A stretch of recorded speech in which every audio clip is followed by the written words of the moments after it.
Riley de la Société historique de Pointe-Saint-Charles. Alors aujourd'hui, nous vous parlons d'histoire des transports, d'histoire des bus, mais aussi de l'histoire de Pointe-Saint-Charles, parce que c'est à Pointe-Saint-Charles qu'a roulé le premier bus montréalais en 1919. Dans quelles circonstances, bien sûr, nous allons vous raconter tout ça tout à l'heure. Alors, nous allons faire un petit tour dans le temps. Ça dure entre 45 et 60 minutes, ou 60 minutes et 45, mais bon.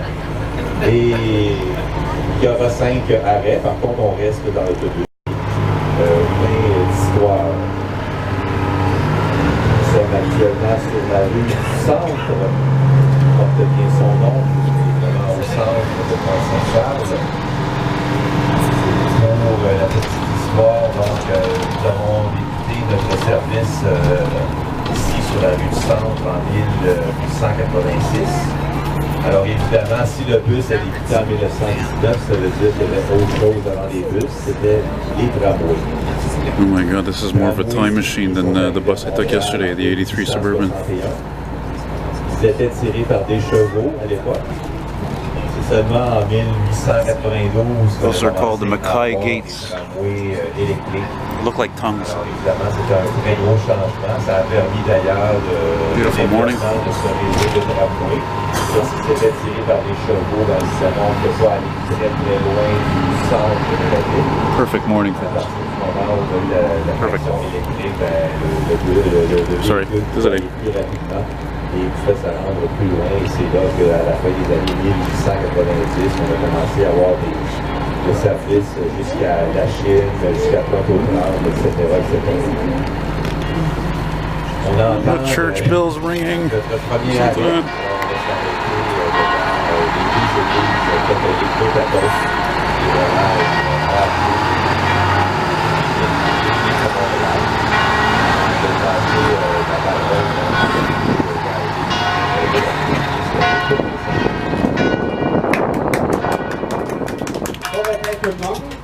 Donc, effectivement, on passe maintenant devant les deux églises catholiques anglophones et francophones. Donc, vous savez, la première, Old Catholic churches. Saint-Gabriel, qui a été construite en 1800.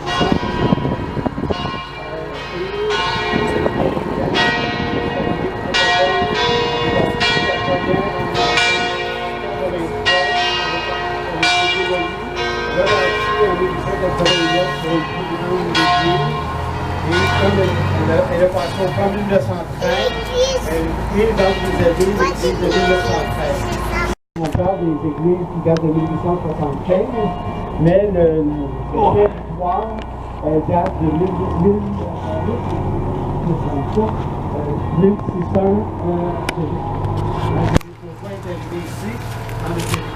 We're in a time machine. On était dans la ruralité. We're in a time machine. Et Pointe-Saint-Charles n'a jamais existé légalement comme tel. C'était le village de Saint-Gabriel et le village Sainte-Anne ici. Mais sur les cartes, même si on a... See, most of the GM New Looks in Montreal had the double seats on this side. On this side. Pointe-Saint-Charles sur la carte. Donc on était dans la ruralité et ça s'est développé à partir du moment où le canal de la Chine en 1826 a commencé à se développer. Et c'est à ce moment-là qu'il y a eu de plus en plus de résidences. Dans les deux églises, c'est laquelle la française et laquelle la La française, c'est la Saint-Charles, donc celle qui est à droite. Et donc les deux églises sont fonctionnelles. Un peu plus loin, on va voir bientôt, il y a une église catholique aussi polonaise qui date des années 1900. That's your heater right there. Trois églises catholiques sur la puissance. Les deux églises qui sont ouvertes encore. There's the old look. L'archevêché, une en ferme une. Probablement l'église anglaise, parce que là, en 1959, il y a eu un feu, donc il n'a pas été restauré les chrétiens. Alors que l'autre, c'est Saint-Charles, à l'origine, avec il y a des concerts, au niveau des concerts, d'ailleurs, un concert très bientôt dans cette église-là. Donc, tout de suite après la lumière, on va passer, on va voir l'église catholique polonaise.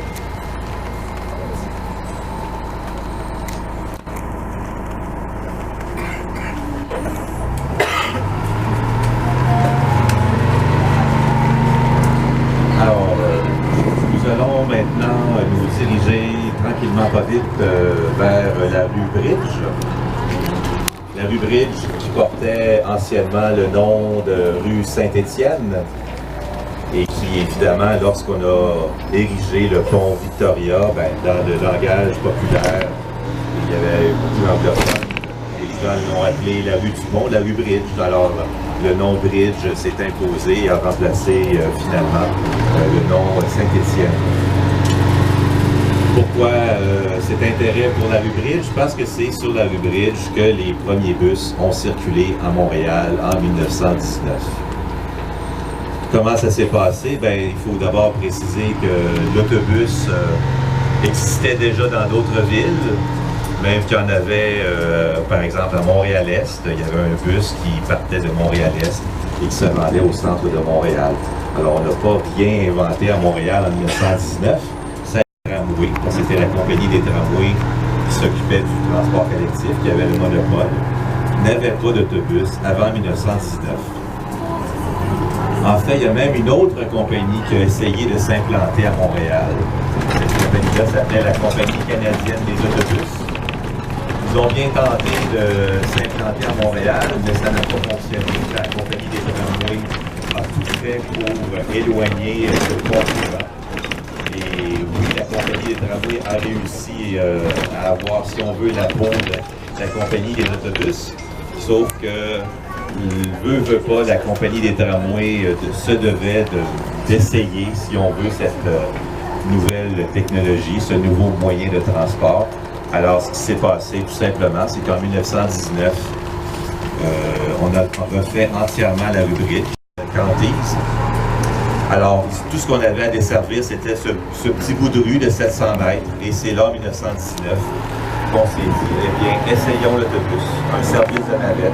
Et c'est comme ça que l'histoire des autobus débute à Montréal. Oui. Les rails, ils ont enlevé sur le pont, ils ont enlevé. On a donc enlevé les rails sur la rue Bridge en 1919 parce qu'on refaisait la rue, tout simplement. Ça arrive, ça pas souvent, mais il vient toujours le temps où on doit refaire la rue. Et voilà, donc à cause de la quantité de passage à niveau, on s'est dit, ben pourquoi pas essayer l'autobus? Il y a 24 points d'autobus sur le pont. Alors ils ont enlevé ça. Une cantise qui allait sur le pont Victoria et qui en fait se rendait jusqu'à Granby. Donc, c'était tout un service de tramway, d'ailleurs, en une cantise. Donc, nous sommes arrivés à notre deuxième arrêt. Je cède encore la parole à monsieur. Ça faisait pas très longtemps que les bus fonctionnaient, existaient. Alors, ce qu'on a fait à l'époque, c'est qu'on a tout simplement acheté à la compagnie des tramways, on a acheté 2 camions, des camions de marque White, et on les a aménagés en autobus. On a ajouté des bancs de chaque côté. Donc, on avait 19 places assises. Avec les gens debout, il peut y avoir une trentaine de personnes dans le véhicule. On surnommait ces véhicules les chars avant. Et parce que, bon, c'était pas très, très confortable comparativement au tramway qui, déjà, bon, dans les années 1910, c'était des grands véhicules, des véhicules assez longs, très confortables. Le premier bus, lui, n'était pas très confortable. Disons qu'il n'y avait pas tellement de suspension, il n'y avait pas tellement de pneus non plus, c'était des bandes de caoutchouc, il n'y avait pas de chauffage. Que dire de plus aussi, la motorisation avait un petit peu de difficulté, c'était pas un moteur très puissant. Alors évidemment, c'était seulement pour 700 mètres, quelques coins de rue, alors les gens ne se plaignaient pas du tout. Mais c'était les débuts. L'hiver, bon, on raconte qu'il y a de la neige qui rentrait par les fenêtres. Là, c'était vraiment là, une autre époque. Les sièges étaient de bois. Bon, c'était des sièges semblables à ceux qu'on retrouvait dans les tramways. Là, je ne sais pas si c'était un revêtement là, de paille ou je ne sais pas quoi, là, mais ça ressemblait beaucoup à ce qu'on retrouvait dans les tramways. Mais mettons que ça rapprochait un petit peu plus que dans les tramways. Le premier chauffeur, donc, c'est M. Albert Labelle. M. Labelle qui avait déjà vu des autobus aux États-Unis. Et surtout, M. Labelle avait un permis de conduire, ce qui n'était pas très, très fréquent encore en 1919. Donc, M. Labelle a été choisi, donc désigné comme chauffeur. Il est resté encore chauffeur de bus une quarantaine d'années. Il a montré ça donc, à bien des gens, bon, à d'autres chauffeurs, là, le métier de chauffeur de bus. Et pour la petite histoire, son fils a été également chauffeur de bus et son petit-fils travaille à la STM comme surveillant de chantier. Donc la famille Labelle est bien représentée encore aujourd'hui à la STM. Donc nous nous apprêtons, en fait, juste un petit instant, merci.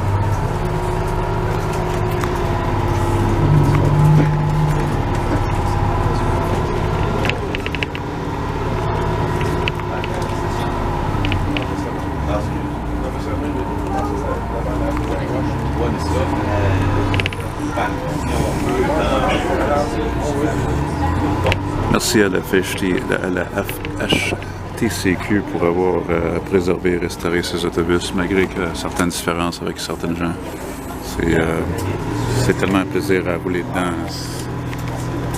Je le dis avant, je le dis encore, si seulement les autobus auraient été restés de tellement une qualité relaxante. If only buses would have stayed a certain quality of comfort like this, but you want that, you gotta ride a coach.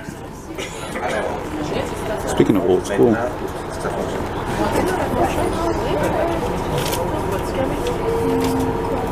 bon, alors, this one's got a rougher idle than that 3308. This area here used to be known as Goose Village. It was destroyed before Expo 67. It was a very poor blue-collar area. But this is also the burial site of thousands of Irishmen, Irish people, who, I don't know, died of tuberculosis, I guess. Yeah. Dans le cimetière ici, une partie des corps ont été récupérés. Gentleman says that 6,000, more than 6,000 Irish people died of syphilis in this area here. And they were stacked on top, one on top of the other, like 6 feet deep. Au Québec, on va avoir un autre poste de transformation ici. On fait des sondages. C'est pas vrai que tous les corps ont été transférés au cimetière Maudenet parce qu'on peut voir encore des ossements dans le cimetière ici. On n'a pas de liste de cimetière Saint-Étienne, on n'a pas de liste de qui sont enterrés dans ce cimetière. Il va être reconfiguré et il y aura un parc commémoratif pour les There's a Irlandais. mistake here. The last GM Old Looks were made in 58, and they had 4 headlights. C'est très difficile d'accéder à la roche, c'est même dangereux That's the de first pouvoir year for traverser. What a beautiful day for this. This is night and day from yesterday. Amazing, eh? One bus one day it's raining, and next bus, a different bus the other day, and it's beautiful. Effectivement, Pierre l'a mentionné, il y avait un quartier ici, Goose Village. Alors oui, la navette de bus servait également à desservir cette population. Alors tout simplement, ils prenaient l'autobus pour quelques centaines de mètres. Et comme nous le faisons actuellement, une fois rendu à la rue Wellington, ben, ils pouvaient prendre le tramway. Une sorte de transfert modal, comme nous appelons aujourd'hui. Écoutez, l'histoire des bus, c'est vraiment quelque chose qui s'étend sur une centaine d'années. Je ne vous raconterai pas tout dans quelques minutes tout de même. Et ce qu'on peut peut-être préciser, c'est que dès 1921, donc 2 ans plus tard, il y a un autre service de navette qui est créé. Et ça, c'est dans le port de Montréal, en fait dans le secteur du port, c'est que il y a un traversier qui se rend à l'île Sainte-Hélène, un lieu récréatif par excellence. Il n'y a pas encore le pont Jacques-Cartier, bien sûr, alors les gens vont prendre une navette de bus pour se rendre au quai, et de là, ils prennent le traversier pour l'île Sainte-Hélène. Alors, c'est évidemment un service l'été seulement. Et les autobus, les 2 autobus, encore une fois, 2 autres autobus qui sont construits dans les ateliers de la compagnie des tramways. This is an impound, by the way. Pretty sure that's an impound. Donc des bus d'été. C'est une particularité. Ce sont les 2 seuls bus de toute l'histoire qui vont être conçus comme ça, là, avec les côtés ouverts. Une journée comme aujourd'hui, bon, un petit peu efficace, ça serait quand même pas si mal, mais une journée. Et la correspondance n'est pas permise entre ces lignes-là et le reste du réseau. Contrairement à la petite navette de bus de la rue Bridge où les gens pouvaient correspondre avec le tramway avec le même billet. Alors, ce qui va se passer, c'est que, bon, oui, il y a beaucoup là, de lignes de bus qui vont être créées, mais le bus ne remplace pas le tramway tout de suite. Ce n'est pas ça qui était dans la tête des gens à l'époque. Personne ne croyait, en fait, que le bus allait succéder au tramway. Ça a été une surprise, si on veut. Oui, c'est arrivé à d'autres endroits, que comme par exemple sur la rue Guy, ou quand on a refait la voie, quand on a construit un viaduc au-dessus des voies ferrées, ben oui, encore là, on a remplacé les bus, les tramways par des bus sur la rue Guy. Même chose dans l'est de Montréal, à un moment donné, on a refait la rue Notre-Dame, et encore là, bon, personne ne s'entendait qui allait payer pour le remplacement des rails. Ben, on a remplacé les tramways par des bus. Mais sur les gros axes, comme le boulevard Saint-Laurent, la rue Saint-Denis, personne ne songeait encore à remplacer les tramways par des bus. Ça va arriver beaucoup plus tard, dans les années 50. Entre-temps, on va tester d'autres types de bus. Je ne sais pas si vous avez entendu parler du monstre de l'avenue Atwater. Le monstre de l'avenue Atwater, c'est un autobus d'une quarantaine de pieds de long, en fait un peu comme le bus dans lequel nous sommes aujourd'hui. Mais c'était un bus qui fonctionnait à l'essence, qui alimentait des génératrices. Et bon, c'était aussi un véhicule immense qui pouvait rouler sur des rails. Donc, cela dit, ça n'a jamais servi à ça. On se demande un peu à quoi ça pouvait quelqu'un penser à faire ça. Mais ils en ont vendu 3. La compagnie Versailles a vendu 3 de ces véhicules seulement, dont un à Montréal. Et donc, c'était un véhicule qui était très, très, très long. Et il y avait beaucoup d'espace entre les deux axes de roue. Et ce qui devait arriver à Riva en 1934, le bus a cassé en deux. Il y avait une porte arrière, donc l'évacuation s'est bien faite. C'était le premier bus d'ailleurs qu'une porte centrale, un peu comme celle de 151. Il y a le grand changement dans l'histoire du transport collectif à Montréal. C'est que la compagnie des tramways, donc une entreprise privée, elle est finalement municipalisée en 1951. Ça devient un service municipal. Ça devient la Commission de transport de Montréal. La CTM, qui deviendra en 70 la CTCUM, la Commission de transport de la Communauté urbaine de Montréal, qui deviendra un tramway moderne. Donc c'est un matériel qu'il faut remplacer, finalement, on n'a pas le choix. Il faut vraiment tout remplacer, le matériel roulant. L'ennui, bon, effectivement, c'est pour remplacer les tramways. Et à l'époque, donc, la modernité, c'est toujours important, on veut être de son temps. Et l'autobus est rendu finalement le véhicule à la mode. Alors la décision qui est prise à ce moment-là, en 1951, 52, c'est de remplacer tous les tramways par des autobus. Et évidemment, ça va prendre un peu plus de bus que de tramways. Alors, à la fin de ce processus qui va... Alors, en ce moment, on tourne autour de 1850-1900. On va avoir 2100 bus. Là, on va ajouter 300 bus bientôt. Donc, le nombre de bus a diminué, en fait, dans les années 90. Il y a eu des coupures, alors c'est là que ça a diminué. Voilà, donc, évidemment, aujourd'hui, on va déplorer le fait qu'on ait remplacé les tramways électriques par des autobus fonctionnant au diesel. Et c'est tout à fait normal aujourd'hui, mais replaçons-nous à l'époque. L'essence coûtait pratiquement rien. On n'avait pas la même sensibilité là, pour la protection de l'environnement. Et bon, comme je vous disais, l'idée de vouloir être de son temps, l'idée de faire table rase aussi, à l'époque, on aimait beaucoup tout raser et tout recommencer à partir de zéro. Alors, ça explique, bon, certains aussi parlent de conspiration de certaines compagnies pétrolières et fabricants d'automobiles. Tout ça a fait en sorte qu'en 1959, c'était le retrait des derniers tramways. Ici, à Pointe-Saint-Charles, c'est arrivé en 1957. Donc, les tramways de la rue du Centre et de la rue Wellington, où nous sommes actuellement, ont été remplacés par des autobus. Alors voilà, donc rue Wellington, nous y sommes actuellement. Une rue très importante dans le secteur. Une rue chargée d'histoire également en termes de transport collectif. La rue Wellington a en fait été le troisième axe pour le transport collectif à Montréal.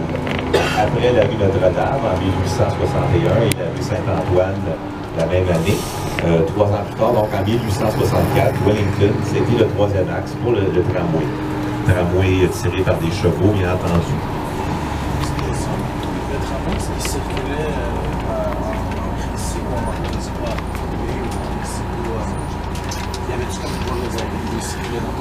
En fait, la question est excellente. C'est que le tramway, lui, il circulait au centre de la rue. Ce qui, évidemment, au départ, ne causait aucun problème parce qu'il n'y avait pas d'automobile.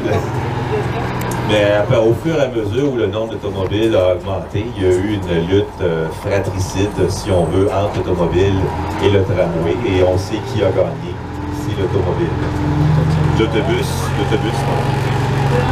L'autobus, bon. Alors l'autobus, lui, évidemment, il se tasse sur le côté, donc c'est plus pratique, entre guillemets, pour l'automobile.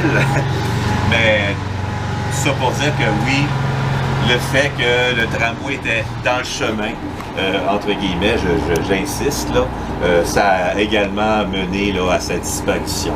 L'automobile, évidemment, après la Seconde Guerre mondiale, a connu une popularité sans précédent. Et c'est à partir de ce moment-là que, évidemment, le tramway, ses jours étaient comptés.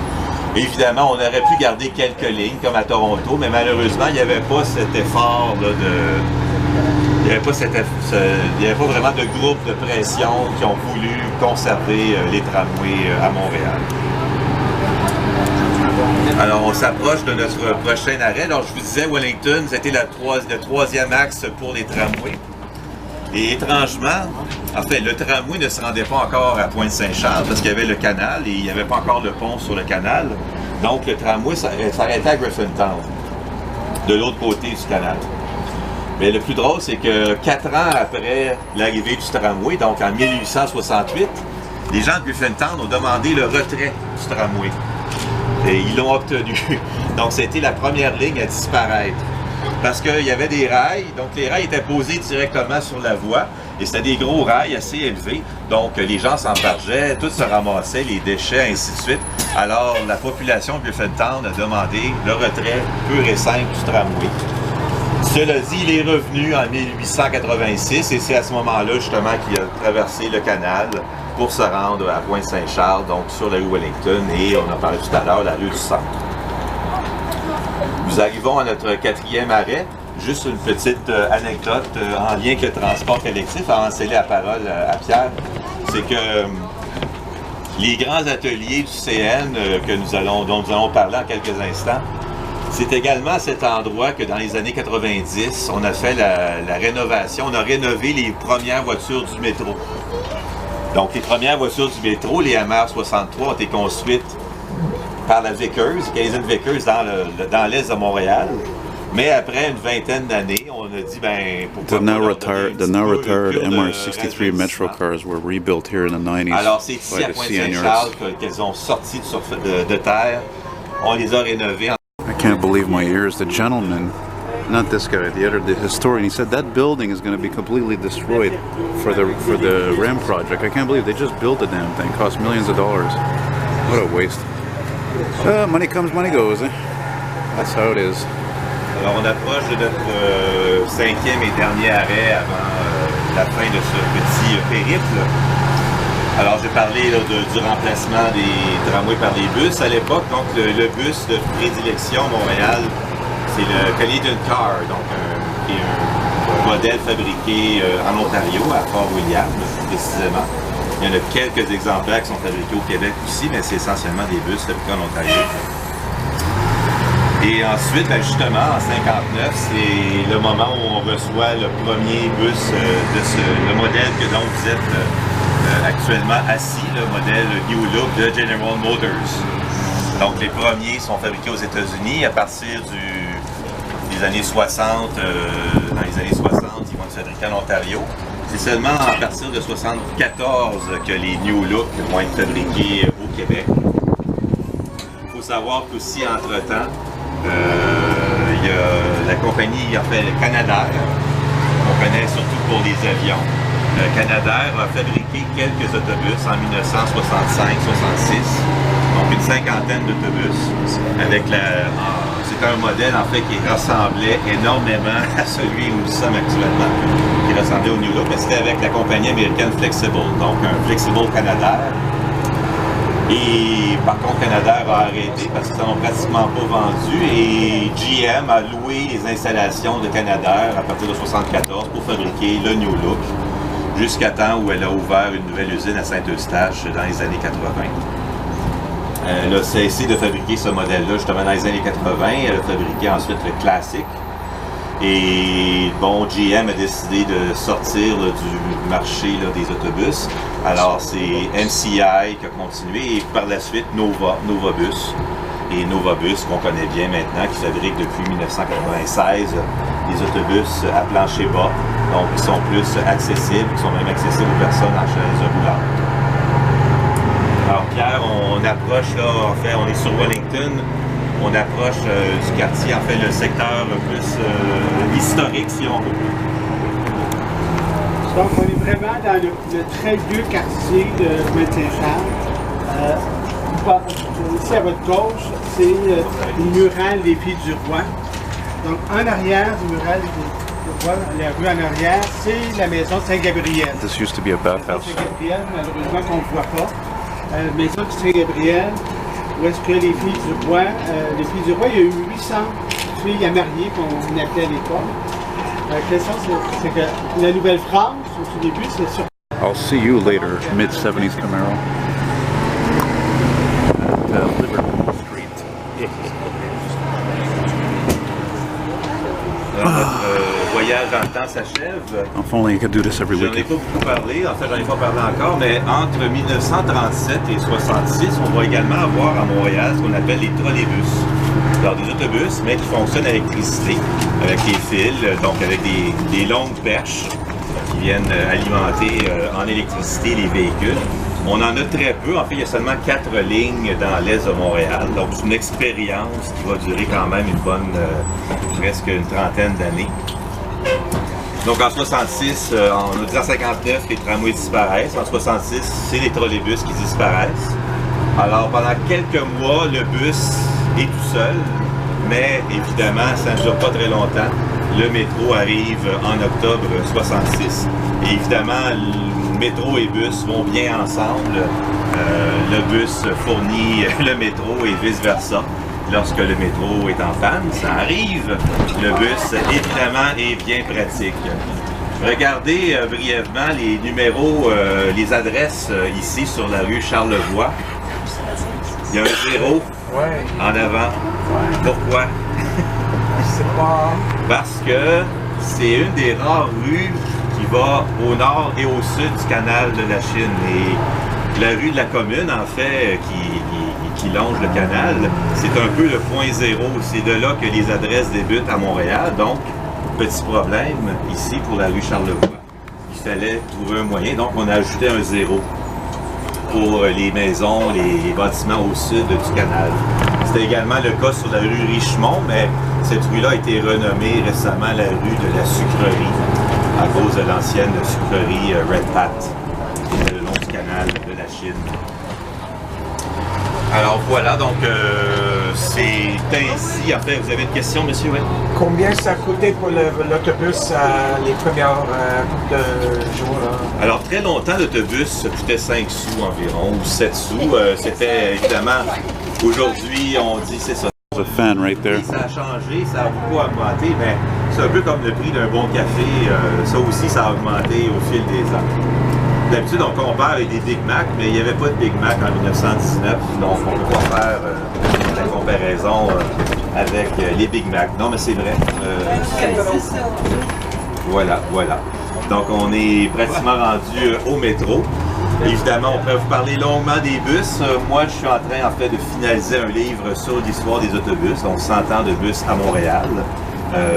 D'ailleurs, le bus est le premier mode de transport à Montréal à atteindre le centenaire parce que les tramways ont été retirés après 98 ans. Donc, le bus est le premier à atteindre l'âge vénérable de 100 ans. Alors, à la sortie du bus, si vous le désirez, Il y a des collègues qui vont faire remplir un petit sondage, quelques petites questions, et il va y avoir un tirage justement de mon livre sur les autobus, une fois qu'il va sortir, bien sûr. Il devrait sortir au mois de novembre. Oui. Et là, ça c'est M. Riley. Vous, votre nom c'est? Benoît Clairoux, CLAIROUX de la STL. Hey, tu connais-tu Denis Clairoux? Non. Watch up, kiddo. Mon nom, c'est Denis, mais c'est pas vrai. Alors, merci beaucoup, merci à la Fondation, merci à la Société d'Histoire. Bonne journée. Oh, it don't work. That's too bad.